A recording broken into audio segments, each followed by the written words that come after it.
Hey Bookies! Today I am going to show you what I would recommend from my December TBR, so let's get started.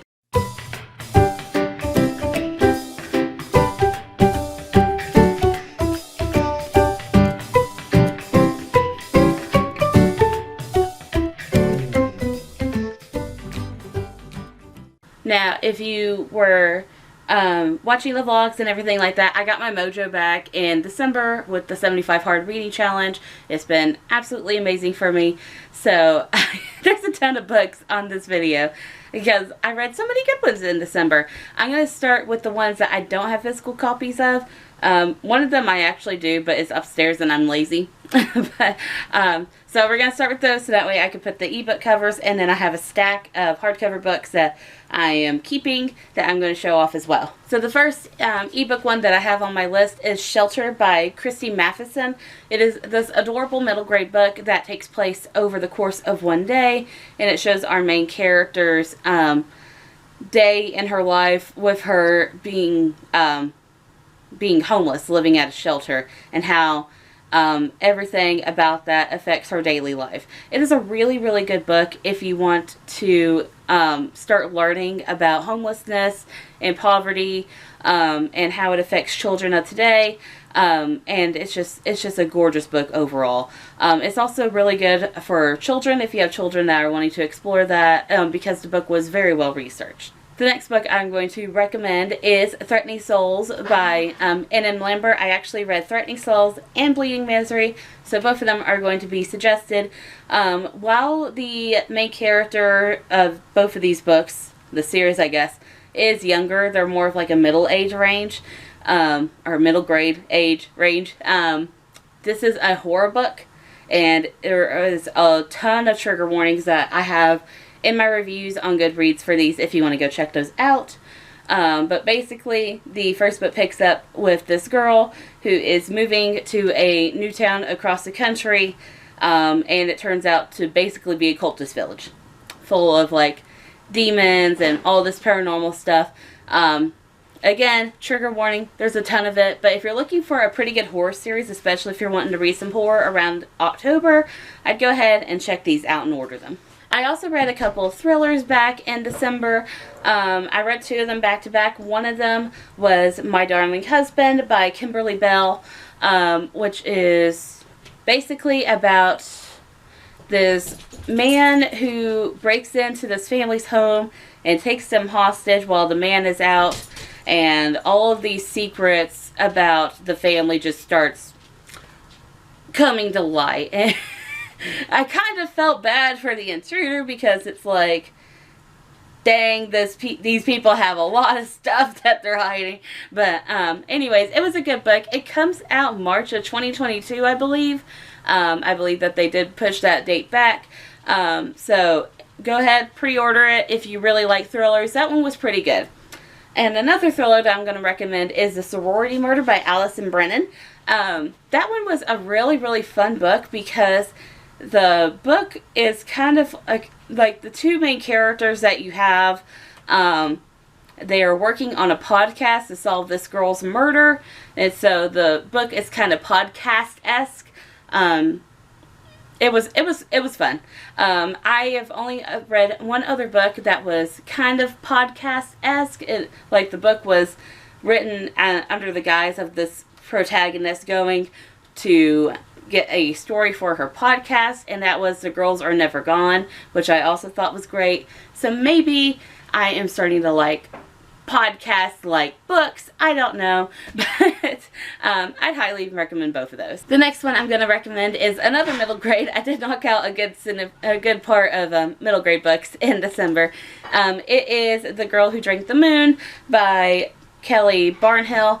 It is this wonderful book that's told like a fairy tale, in which there's a village, and every year, I guess, they think that to satisfy a witch they have to sacrifice a newborn child. And meanwhile, the witch who comes is like, why are these people putting these newborn babies out? They don't belong here. She thinks they're abandoned. She takes them across the forest to another village that adopts them. But when she takes our main character, who she then names Luna, instead of feeding her stardust, she feeds her moon dust thing. I don't know. She feeds her part of the moon, which gives her magical powers, and then she decides to raise Luna as her own. So it is her and Luna's journey throughout Luna's childhood, and a lot of the characters from the village that keep sacrificing children are involved. It's a sweet, sweet fairy tale. It's great for children if you're wanting like bedtime stories to read to them, or just, you know, if they're into fantasy books, or if you are. It was pretty good. I enjoyed it, and I'm like 30. The next book I'm going to recommend is another indie book. I did knock out a good amount of indie books as well. It is Ilahara, the Last Myrassar. I still don't know if I'm pronouncing that right, and I am so sorry, because my friends, CM Karys, wrote this book. It is two sisters that wrote it together, but basically it is about this girl whose kingdom was under attack when she was little. She escaped by dragon, but the dragon was shot down, and they presumed her to be dead along with the dragon. Come to find out, nah, she's been living this whole entire time. So it's a little bit like Throne of Glass-esque in that sense. You know, like Ash Princess, Throne of Glass, you know, etc., etc. That uses that trope of like, the princess is gone. Oh wait, no, she's over here. But it was pretty good. There were some parts in it that I didn't like. The pacing was a little bit slow for me. I got really confused with the book. I thought it could be a little bit more polished, but so many people like it, and overall, I really liked it as well. So I'm recommending it to you. Another middle grade, but this one is Honest June by Tina Wells. This was such a cute book, and I cannot recommend this book enough. Basically, our protagonist, she is entering the middle grade, and she has a little bit of a problem with telling white lies. The poor girl, because she's under so much stress from her parents, and I really, really hated the parents in this book, because here she is entering the middle grade, which is like the 6th grade, and they're already talking to her about what she needs to do for college. Like, no. But anyway, she has a little bit of problem telling white lies. They add up, and then she meets with her fairy godmother, who is like, I'll help fix this. You can't tell lies anymore. Great, right? So it's her trying to figure out how to tell the truth, but also trying not to ruin the relationships that she has. It's such a cute book. Like, if you have a middle grade child, or if you're, wanting to read that book yourself, I highly recommend it.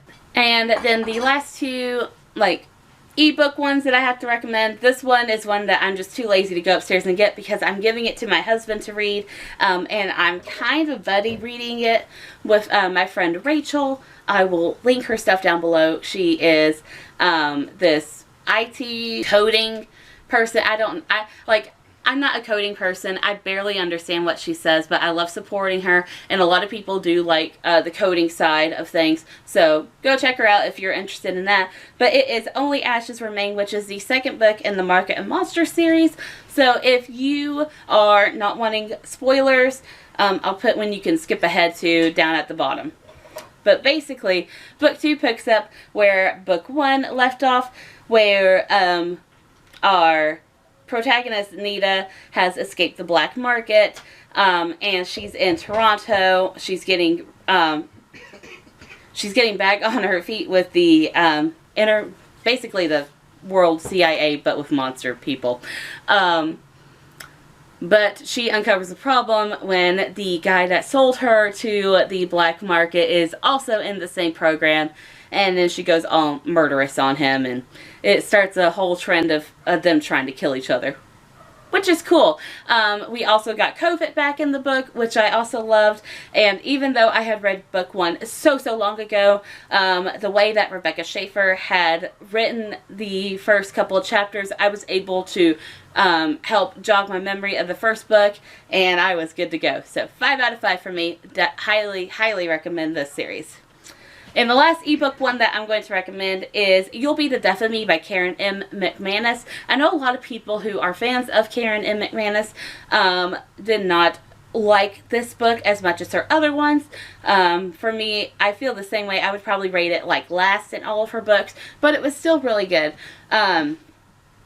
Basically, the main characters, one of them being Ivy, who ran for class president her senior year. They're still in their senior year, but she ran for class president. She lost to this slacker dude who promised to just not bother anyone for his campaign. So she lost to him. She's really pissed about it, and her friends, being her friends, are like, well, let's all ditch school when he's, you know, getting like sworn into office. I don't know. We never really had that at my high school. Like, if you won class president, it was just never talked about again. So, I don't know. But, they ditch school. They end up seeing the guy. His name is Boney, by the way. They end up seeing Boney, not at his swearing in.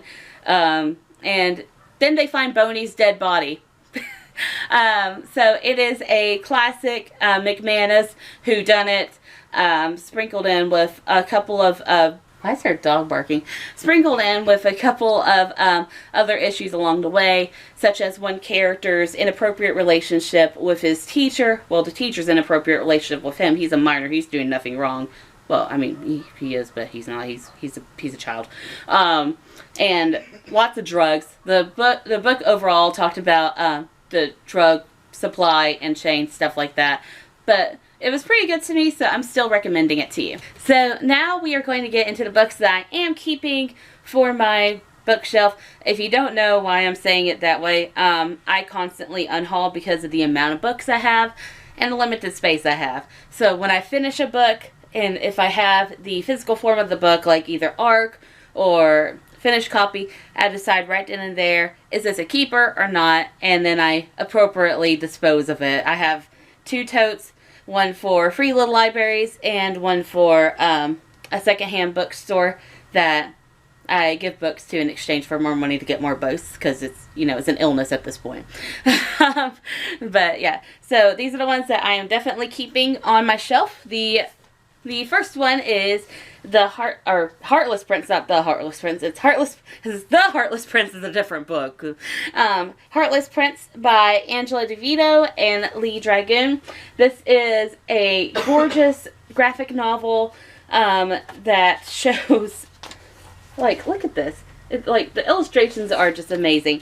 But basically, our main character is this princess. Her kingdom was invaded when she was a baby by these fearsome ass monsters right here. They are gruesome and terrifying. She is raised in this neighboring kingdom as kind of like their own daughter. She starts to fall for this dude who's the prince, but he's going to be promised to someone else. But then when these monsters attack the kingdom, they steal his heart. It's up to her to go and save him. I really liked the twist on it. I love books that don't follow the princess needs to be saved trope, because honestly that is way overdone at this point. So I greatly enjoyed this one and I highly recommend it. The next one I'm going to recommend is Killer Content by Roache. I believe that's how you pronounce it. Please correct me if I'm wrong. Or Kiley. Mispronounced the first thing too. Roache. This is a murder mystery, basically, and like it's multiple POV, but basically these 5 teens are living in a content creation house. They are TikTok famous. They have like millions of followers each, and so they a lot of TikTok creators, like the bigger ones, are doing this, where they go and they buy or rent a house, and a lot of them stay there, and they use the house and each other to create more content to drive up more engagement and follows amongst each other, which is what they're doing until there's a fight, and one of the members of the house is found dead in the pool the next day. So it's a classic case of whodunit. I didn't think that I was actually going to like the book this much, but it surprised me, and it's honestly one of my favorite reads of 2021. This was such a good book. It had so many twists and turns in it, and I cannot recommend this book enough. The next book I'm going to recommend is If This Gets Out by Sophia Gonzales and Cale Dietrich. I think that's how you pronounce it. Please correct me if I'm wrong. But this is a really fun book. It is about this boy band, and two of the characters in it fall for each other and start dating, but the company that owns them does not want them to be public about it because they don't want to ruin their image. We ain't doing that in 2022. So it's about them navigating their relationship and then navigating the way to make themselves public about this. Such a good book. I like so good. It is forever on my queer contemporary shelf. Next book is Mazie by Melanie Crowder. I've had this on my TBR since February, and I was finally able to get to some of the backlog in December. Thank you again, Alyssa. Your challenge is amazing. But this one was a Once Upon a Time Book Club box pick. I think actually back in February or March, one of those two. But it takes place, like in the 1950s, I believe. Stuff's falling out of it. In the 1950s, this girl named Mazie, she is from a small town in Nebraska, but she has big city dreams of going to Broadway and becoming a big Broadway star. When her grandmother dies and leaves her the amount of money that she needs to go and catch a train and go start her big dreams in New York City, she takes the chance and runs away, and thus starts our journey. Such a sweet book, full of really good historical fiction and a lot of history around Broadway that I didn't even know, and I'm a pretty big Broadway fan. So if you're a Broadway fan, you might like this one as well. Next is another series. It is the Resistors, or I think it's called the Eleanor series by C.E. Clayton. This is another set of indie books that I had to review in December. I was reviewing it for the release of Deadlock, but I reread this one. Basically, it's about this woman who was with this group of people, but then her husband died and she kind of went rogue. But the novels start out where she is captured, and they basically force her to do this space heist, or else her magic won't ever come back. So it combines sci-fi and magic. It was pretty good. I really like this series, and if you really like heist novels, stuff like that, you might really like these. Next up, another one that I didn't think that I was going to like that much. It is Cupcake by Cookie O'Gorman. I had seen a lot of discourse about this on Twitter. Some of it is a little bit valid. The book talks a lot about different kind of fandoms, a lot about ACOTAR. The main love interest, his name is Reese, like in the ACOTAR series. But this was still a fun and really well done book. There is one HP reference in this, so and there's a couple other trigger warnings that I have listed on my Goodreads if you want to go look at those to make sure that this book's going to be for you. But basically, this is our main character.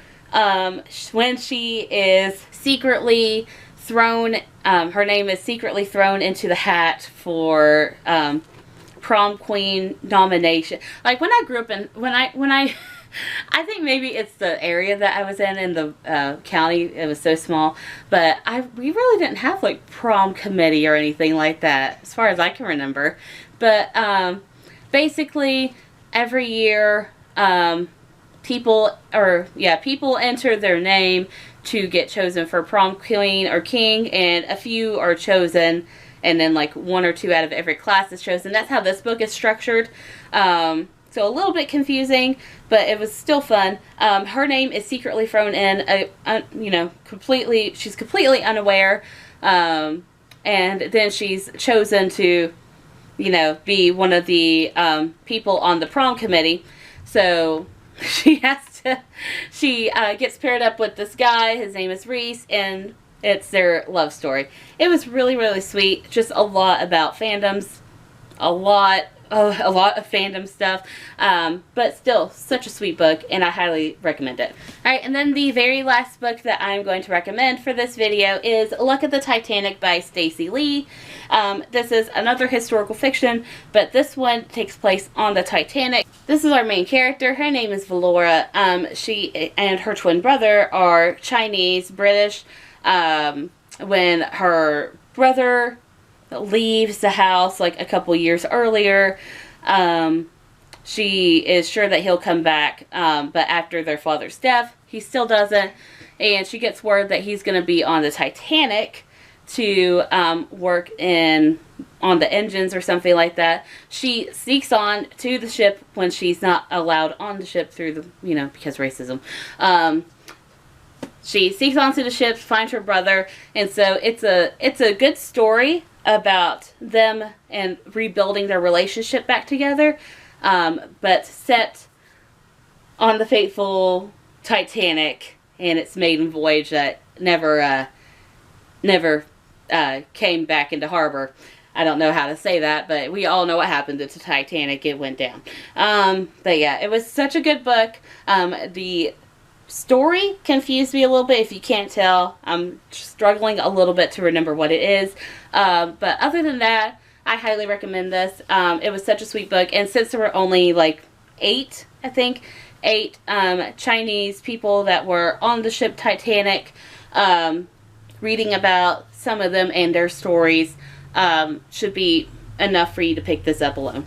Alright, so that is everything that I would recommend from my December TBR. If you have read one of these, or if anything caught your eye, please let me know in the comments below. And let me know what also you would recommend from your December TBR. So, thank you guys for watching. See you again. Bye!